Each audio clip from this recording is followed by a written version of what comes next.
Sini. Nanti dia kena ni. Tak apa. Stop ni kamu.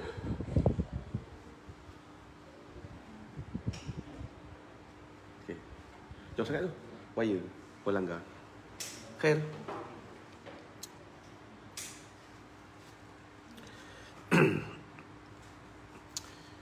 Hai. Allahumma salli ala sayyidina Muhammadin abdika wa rasulika nabiyil ummi wa ala alihi wa sahbihi wa barik wa sallim. Allahumma anta laha walau azumat farrijha bifadli. Bismillahirrahmanirrahim. Assalamualaikum warahmatullahi ta'ala wabarakatuh. La ilaha illallah Muhammadur Rasulullah fi kulli lamhatin wa nafasin adada ma wasi'ahu ilmullah. Hasbunallah wa ni'mal wakil, ni'mal maula wa ni'mal nasir. Ya muallima Ibrahim al-hikmata 'allimni. Allahumma salli wa sallim wa barik alaihi wa ala alihi. Ilahi, Tuhanku, anta maqsudi, kepadamu maksud dan tujuanku. Wa ridhaka matlubi, dan hanya redamu yang aku tuntut. A'tini, berikan kepada kami ya Allah mahabbataka, kasih kepadamu. Wa ma'rifatak, dan mengenali dirimu ya Allah. La haula wa la quwwata illa billahil aliyyil azim. Allahumma barik lana fi Rajaba wa Sya'bana wa balighna Ramadan. Ya Allah, Engkau berkatilah keberadaannya kami dalam bulannya Rejab. Ya Allah, Engkau berkatilah hidup kami dalam bulannya Rejab. Ya Allah, Engkau berkatilah pencarian ilmu kami dalam bulannya Rejab. Ya Allah, Engkau berkati pula keadaannya kami nanti pada bulannya Sya'ban. Wa balighna Ramadan, mudah-mudahan Engkau sampaikan kami ya Allah ke dalam bulan Ramadan al-Mubarak. Jadi pertamanya, alhamdulillah, segala puji dan syukur bersama-sama kita rafa' dan kita panjatkan kepada Allah Subhanahu wa Ta'ala, yang tak dapat tidak Allah Ta'ala pilih kita pada pagi ini. Seperti biasa dalam hashtag santapan rohani, yang mudah-mudahan tuan-tuan pada pagi ini kita mendapat satu ilmu, kita mendapat satu kefahaman, dan kita mendapat sedikit teguran pada hati kita, pada minda kita. Kalaulah 5 minit ketika kita berhadapan dengan Allah Subhanahu wa Ta'ala, kalaulah 5 minit kita solat, kalaulah 5 minit waktu itu kita rokok dan sujud di hadapan Allah Subhanahu wa Ta'ala. Masalahnya, bila mana 5 minit itu tuan-tuan, kita masih lagi tak boleh khusyuk, tak mampu nak menghadirkan hati kita di hadapan Allah, tak mampu memfokuskan otak kita di hadapan Allah, tak mampu membawa seluruh jasad kita, tubuh badan kita di hadapan Allah Subhanahu wa Ta'ala, maka tolong jawab, bagaimanakah berbaki masa-masa yang seterusnya? Allahumma salli wa sallim wa barik alaihi wa ala alihi.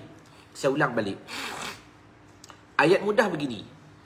Kalau 5 minit pun tuan-tuan kita tak mampu nak khusyuk, bagaimanakah berbaki waktu yang lain?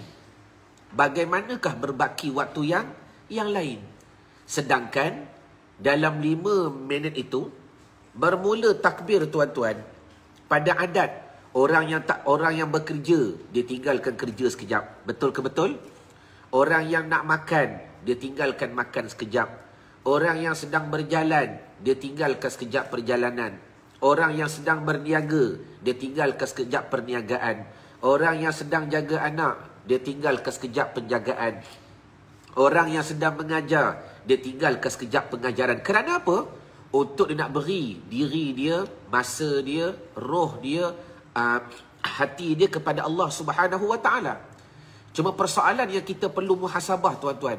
Kalaulah 5 minit aku tak mampu khusyuk di hadapan Allah Subhanahu wa Ta'ala, bagaimanakah berbaki masa yang seterusnya? Jadi insya-Allah pada pagi ini saya akan bantu tuan-tuan memahami di manakah kesilapan, di manakah kekurangan, agar dengan satu matlamat Bila tuan-tuan tahu di manakah kekurangan, di manakah kesilapan, di manakah kegagalan, yang paling penting kita dapat cari jalan. Itu yang paling penting. Sebab hidup kita ni tuan-tuan semuanya dengan ilmu. Mana dalil? Wa 'allama Adama al-asma'a kullaha. Allah Ta'ala yang mengajar Nabi Adam akan segala nama. Ilmu.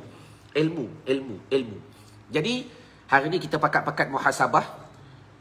Di manakah kesilapan, di manakah kekurangan, di manakah punca yang menyebabkan kalaulah 5 minit ketika aku berhadapan di hadapan Allah Ta'ala aku tak boleh khusyuk, bagaimanakah berbakinya waktu selepas daripada kita memberi salam. Waalaikumsalam Syamsiah. MD Saman, sahabat yang berada di IG. Baik.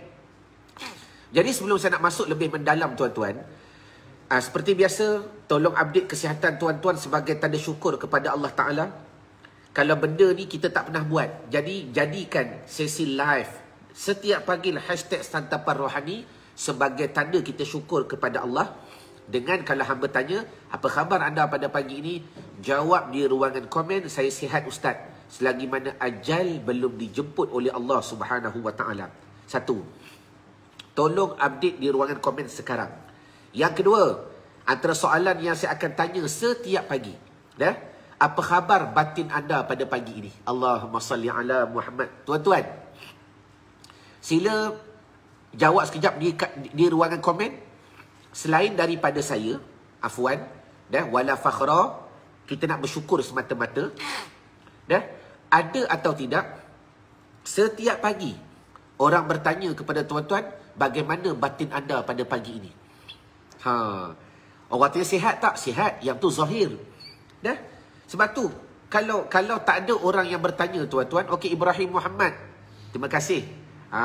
Dia kata saya sihat, bagus jawapan tu. Liza Abdul Razak. Tapi saya lebih suka menjawab sebagaimana yang cuba saya bina. Jawapan yang paling powerful, saya sihat Ustaz selagi mana ajal belum dijemput oleh Allah Ta'ala. Tuan-tuan, ayat ni power. Tuan-tuan buat istiqamah 40 hari. Setiap pagi masuk sesi live bersama hashtag Santapan Rohani.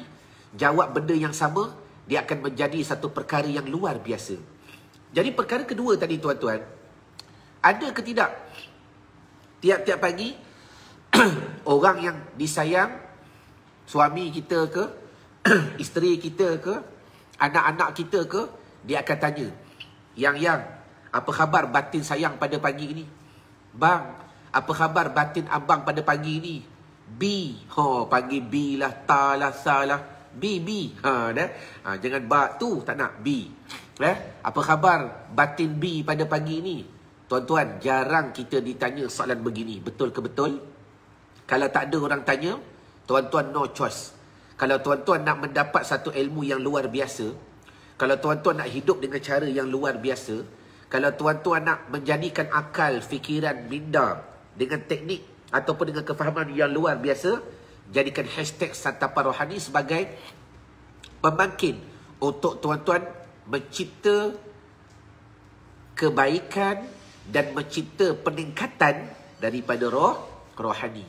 Sebab tu setiap pagi saya akan bertanya, apa khabar batin anda pada pagi ini? Tolong jawab bagi yang tak tahu jawapan. Kalau tuan-tuan rasa tak confident, tengok jawapan sahabat-sahabat atau circle-circle yang lama. Saya suka tuan-tuan menjawab begini. Kalau ditanya apa khabar batin anda, yang di IG tolong jawab, Alhamdulillah Ustaz, batin saya sihat selagi mana diredai oleh Allah Subhanahu Wa Ta'ala. Tulis, batin saya sihat selagi mana diredai oleh Allah Subhanahu Wa Ta'ala. Maknanya, daripada soalan tadi menghasilkan satu jawapan, ataupun daripada soalan tadi menghasilkan satu tindakan. Apa yang hati aku nak? Apa yang hati aku nak sebenarnya? Simple sahaja. Hati aku ni nak mencari redanya Allah. Cuma kadang-kadang kita lupa nak menyingkap setiap pagi. Sebab tu setiap pagi saya akan tanya, apa khabar batin anda pada pagi ini? Jawab di ruangan komen, Alhamdulillah Ustaz, batin saya sihat selagi mana diredai oleh Allah Subhanahu Wa Ta'ala. Tuan-tuan akan bertanya pula, Ustaz, macam mana saya nak tahu Tuhan redha? Yang tu cerita lain. Nanti kita belajar insya-Allah dalam program Nak Baki Solat yang akan berlangsung 2-3 hari sebelum daripada Ramadan.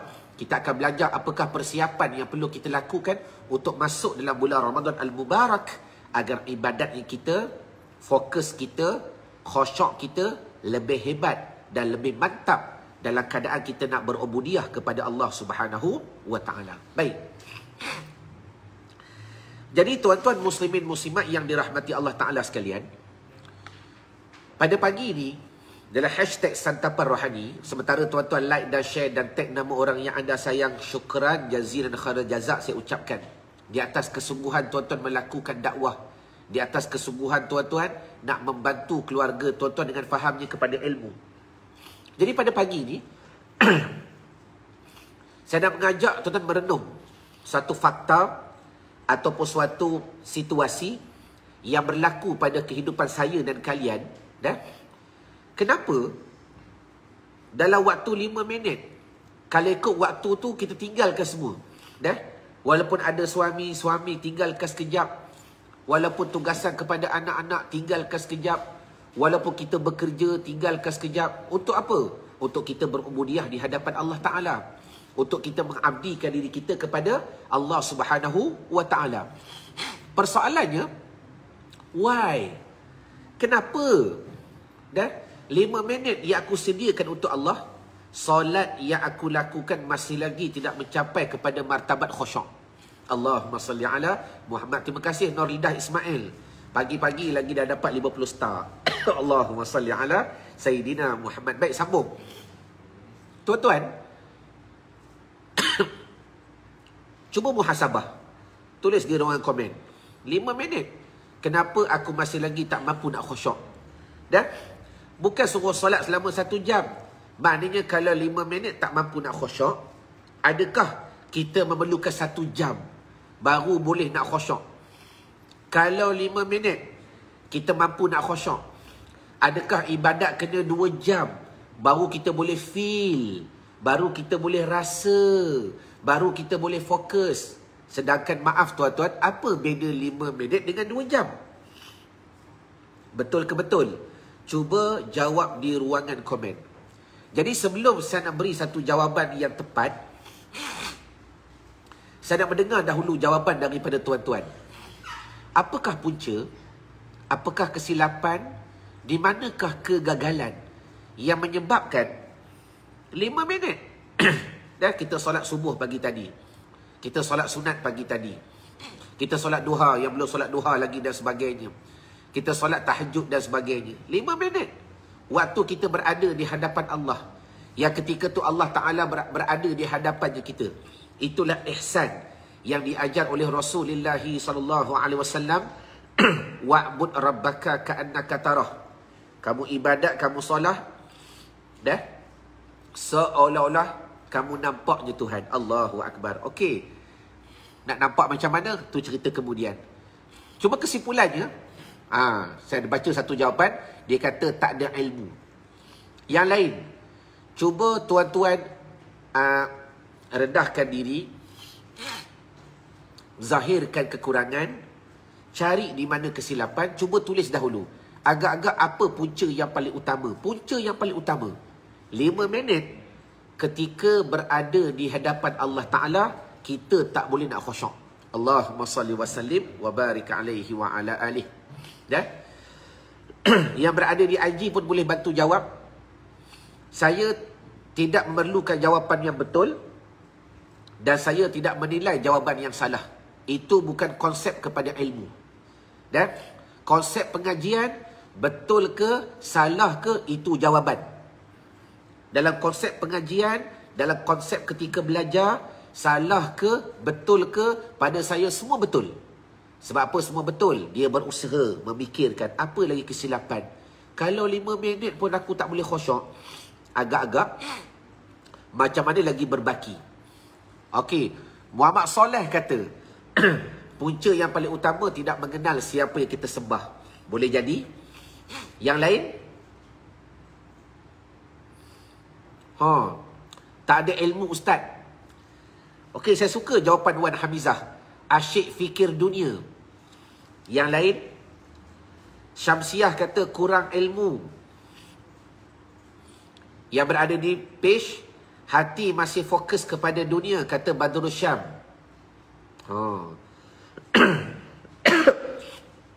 Faridah, hanya fikirkan dunia. Allahumma salli wa sallim wa barik alaihi wa ala alih. Yang baru masuk live, ahlan wa sahlan wa marhaban bikum. Jangan lupa, jalankan dakwah dulu. Like dan share dan tag sekurang-kurangnya 5 nama orang yang anda sayang. Dengan niat, ya Allah, kau dah pilih aku hadir kepada ilmu, aku nak juga orang yang aku sayang hadir kepada ilmu. Baik.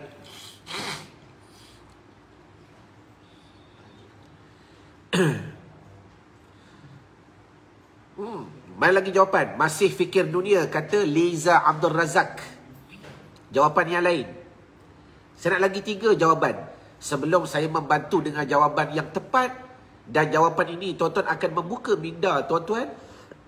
Akan membuka kepahaman tuan-tuan. Akan buka hati tuan-tuan. Inilah punca yang paling utama yang perlu aku selesaikan. Kalau tuan-tuan nak menjadikan 5 minit, Allahu Akbar, kita khusyuk kepada Allah Subhanahu wa ta'ala. Baik, jawapan yang seterusnya. Oh, yang ni panjang ni. Nur Lidah. Baik, tulis di ruangan komen. Apakah punca yang paling utama? 5 minit je Allah Ta'ala beri peluang. Sedangkan Rasulullah SAW ketika Isra' wal Mi'raj, ni bagi tuan-tuan yang minggu depan hari Khamis, 11 hari bulan, 11 hari bulan hari Khamis. Bagi tuan-tuan yang tak ada kerja, saya buat satu daurah secara percuma, mengaji kitab Kifayatul Muhtaj daripada mula sampai habis. InsyaAllah tak sampai malam kot. Kemungkinan sampai tengah hari, kemungkinan sampai petang. Kita nak baca sampai habis.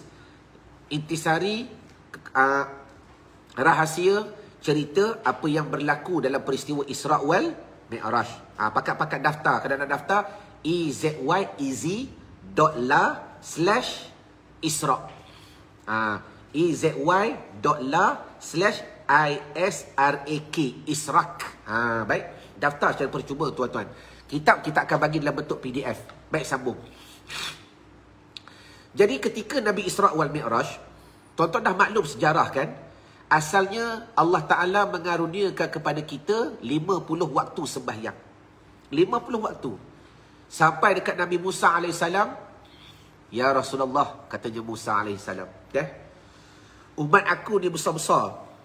Power-power. Kami diwajibkan solat 2 waktu je. Di zaman Nabi Musa, solat cuma 2 waktu. Pagi, petang. Pagi, petang. Yang tu pun umat aku banyak yang gagal. Allahu Akbar. Umat aku pun ramai yang gagal. Kembalilah kamu kepada Allah. Minta diskaun. Minta kurang. Tuan-tuan dah maklum. Rasulullah SAW, Allahumma salli wa sallim wa barik alaih. 10 kali naik turun, naik turun, naik turun, naik turun. Bertemu dengan Allah Jalla wa'ala. Daripada 50, maka jadilah 5 waktu. 5 waktu tu pula dibahagikan pada 5. Isra' bukan Q, Wan Hamizah. Isra' K. Isra' K. Terima kasih Wan Hamizah. Baik. Daripada 50 tu, jadilah 5 waktu. 5 waktu tu pula, berapakah masa yang kita spend untuk kita betul-betul mengabdikan diri kita kepada Allah dalam keadaan kita meninggalkan segala-galanya. Allahu Akbar. Yang bermula dengan takbiratul ihram, takbir yang mengharamkan segala perkara. Baik, kesimpulannya begini. Apakah punca yang paling utama tuan-tuan yang menyebabkan tuan-tuan gagal khusyuk dalamnya solat walaupun 5 minit? Tulis jawapan ini dan hari ini cuba muhasabah. Sebab tu program kita santapan rohani. Saya nak bagi makan, rasai kekenyangannya sampai petang nanti. Dan rasa feel kenyang tu bagaimana. Tulis. Apakah punca yang paling utama? Tuan-tuan, bila tuan-tuan bawa Allah ni dalam solat sahaja. Allahu Akbar. Tulis. Pengalaman saya, kajian saya, ilmu yang saya belajar daripada para ulama. Kemudian bila saya buat program dulu, Tahsinus Solat selama hampir 15 tahun di surau dan di masjid. Antara punca yang paling utama yang saya nampak manusia gagal khusyuk, puncanya dia bawa Allah ketika solat sahaja. Maknanya begini, ketika solat baru ada Allah. Ketika solat baru dia berasa dia nampak Allah. Ketika solat baru dia berasa dia berada di hadapan Allah. Ketika solat, waktu itulah baru dia berasa dia nak mengabdikan diri kepada Allah. Waktu dia takbir, seolah-olah waktu itulah adanya Allah. Inilah kegagalan kita ni, termasuk saya sendiri dulu. Punca yang paling utama, tuan-tuan, apa dia? Bila mana kita ni adanya Allah waktu solat sahaja. Allahumma salli ala Sayyidina Muhammad. Maksudnya begini, macam mana kata adanya Allah waktu solat? Tuan-tuan sangka je Allah tu ada waktu solat. Tetapi selepas solat, kehidupan kalian seolah-olah Allah Ta'ala tak ada. Selepas solat, kehidupan kalian seolah-olah Allah Ta'ala tak wujud. Maknanya, kalau tuan-tuan nak tahu sejauh mana sangkaan kita adanya Allah ketika solat, maka tengoklah sejauh mana sangkaan kita adanya Allah selepas solat. Kalau tuan-tuan nak tahu sejauh mana sangkaan kita melihatnya Allah ketika solat, maka tengoklah sangkaan diri kita dengan Allah Ta'ala selepasnya solat. Contoh paling mudah, tuan-tuan, waktu kita mandi, Allah Ta'ala ada ke tak ada? Ni mudah je. Saya bawa satu persepsi yang mudah, satu metod yang mudah. Kegagalan kita ialah kita seolah-olah merasakan kita bawa Allah ketika solat.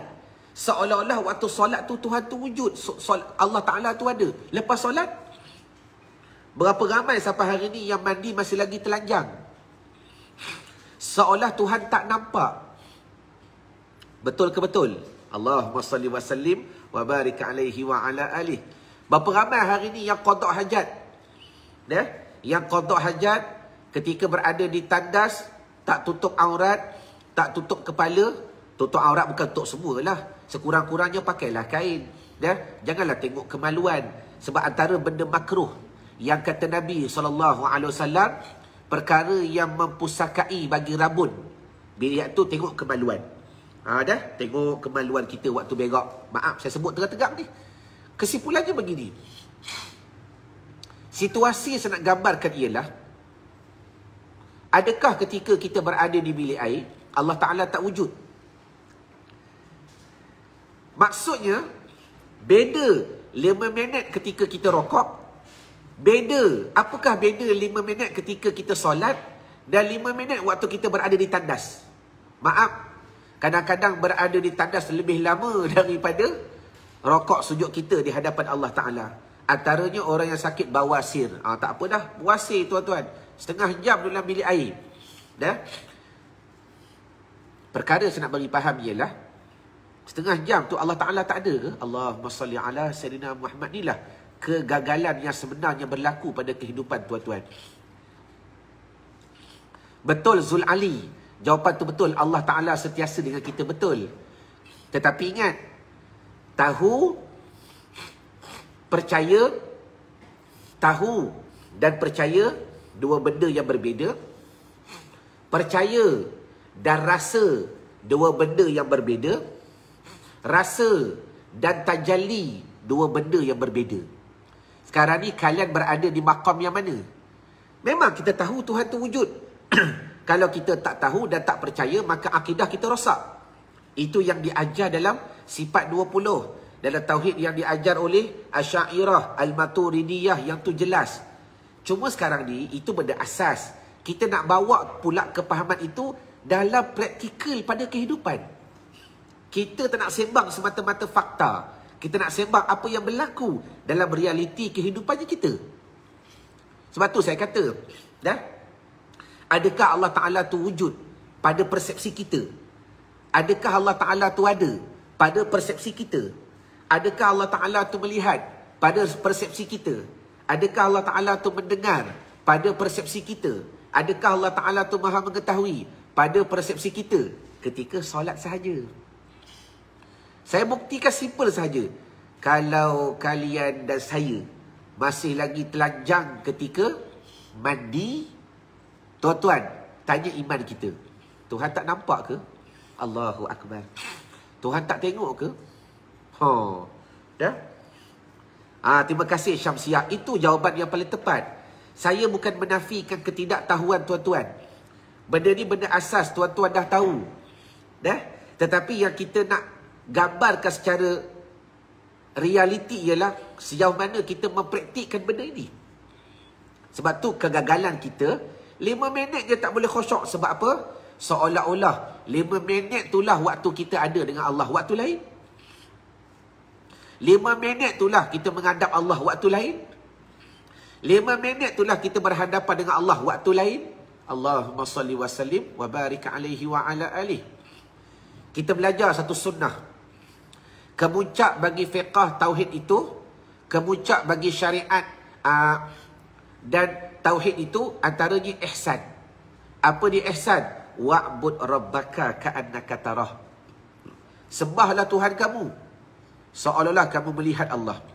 Tuan-tuan jawab, adakah melihat Allah Ta'ala itu ketika berada dalam solat sahaja?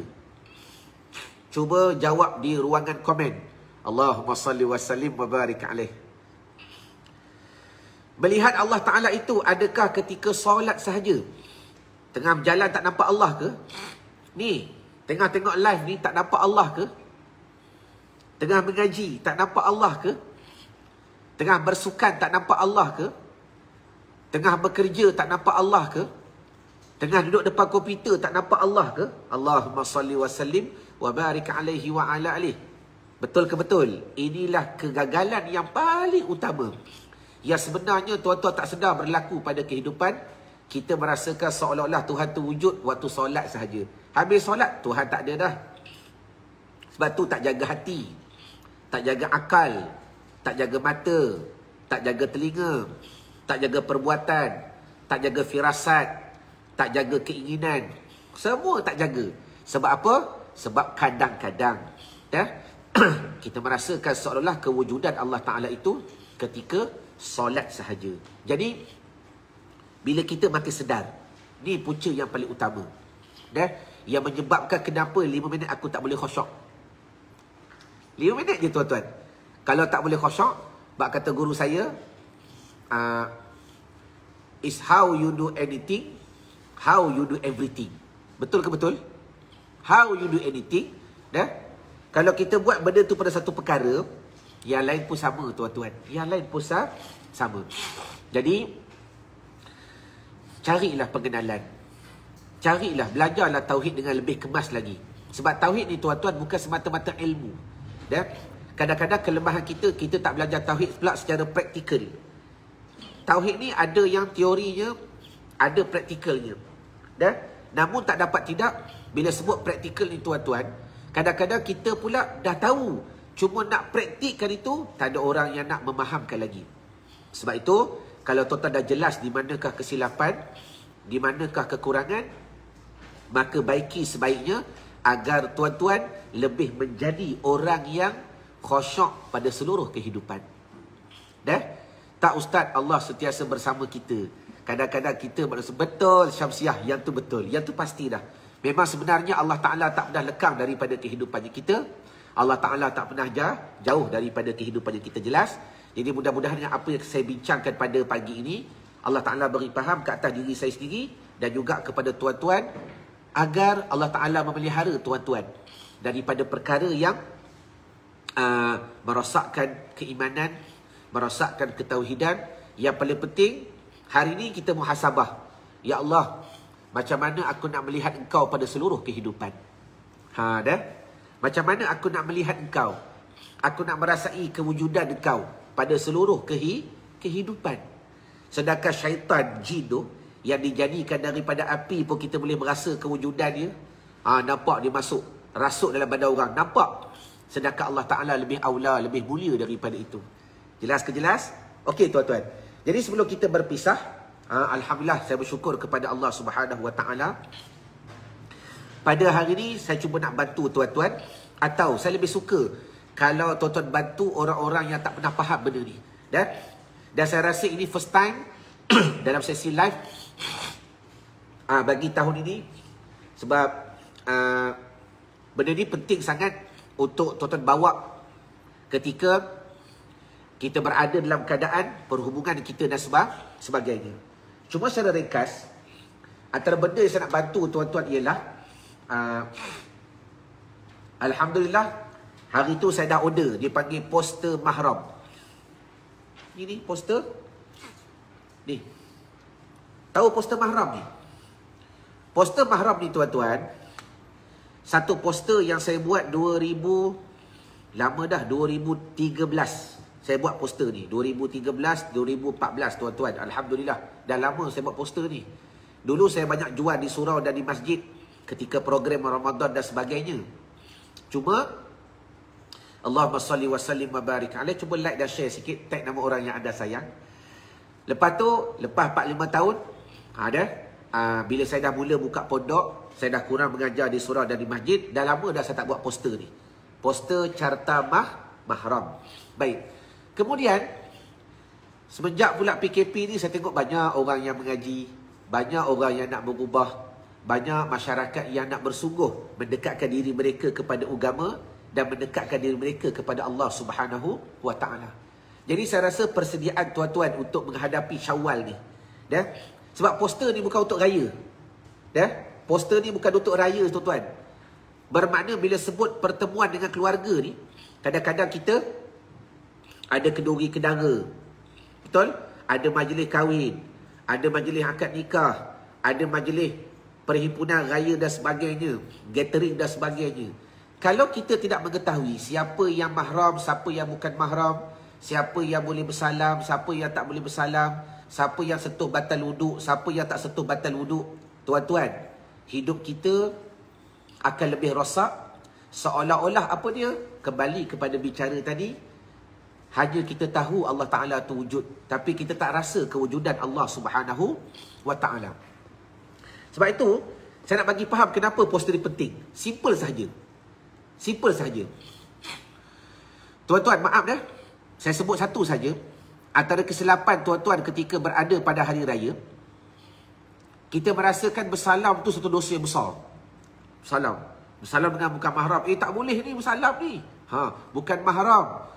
Tuan-tuan, saya nak tanya, bersalam dengan buka aurat, manakah dosa yang lebih besar? Sudah. Bersalam di pagi raya dengan 3 hari duduk di kampung, dedah aurat, manakah yang lebih haram dan lebih tinggi ataupun lebih banyak dosanya? Jawab di ruangan komen. Allahumma salli wa sallim wa barik alaihi wa ala alihi. Buka surat ustaz. Buka surat.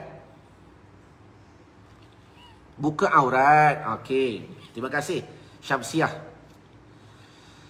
Liza dedah aurat sebab lama. Yang lain, soalan saya mudah. Bersalam di pagi raya dengan bukan mahram. Badrul Syam kata bersalam. Wan Ahmizah kata bersalam.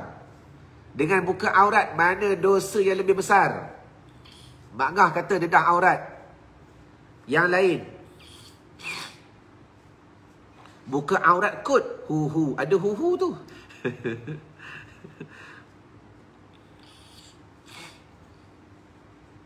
Baik. Saya jawab tuan-tuan.